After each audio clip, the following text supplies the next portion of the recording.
Hello everyone. তো এদিন বাবার অফিস থেকে গেস্ট আসলো, তো দ্যাটস ওয়াই আমার মা হচ্ছে পাকন পিঠা বানালো, যে পিঠাটা আমার খেতে খুবই ভালো লাগে, বানাতেও ভালো লাগে, কিন্তু আমি মার মতন করে সুন্দর করে বানাতে পারি না। মা দেখিয়ে দিয়েছে অনেকবার, তারপরেও বানাতে পারি না।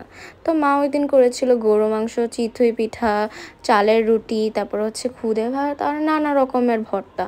তারপর হলো এই যে ভেজে নিল পিঠাগুলো, এগুলোকে শিরার মধ্যে ঢেলে দিল। আর গেস্টরা আসার পর আমার জন্য 2টা কেক নিয়ে আসলো আর হচ্ছে চকলেট। যেহেতু এখন বোন তো এগুলো আমার, দেন আমি কয়েকটা ভিডিও ক্লিপ করলাম। মার জন্য গিফটস আনলো, একটাতে ছিল ম্যাঙ্গো আর একটাতে ল্যাম্প ছিল। তো তোমাদের কি ম্যাঙ্গো খেতে ভালো লাগে? আমার তো খেতে খুবই ভালো লাগে। দেন আমি হচ্ছে ফেরারোচের চকলেটটাকে আনবক্সিং করলাম। তো ফেরারোচের তো আমার খুবই ফেভারিট একটা চকলেট এইটা, আর হচ্ছে নেস্টেলের একটা কিটক্যাট, এই 2টা চকলেট আমার খুবই ভালো লাগে।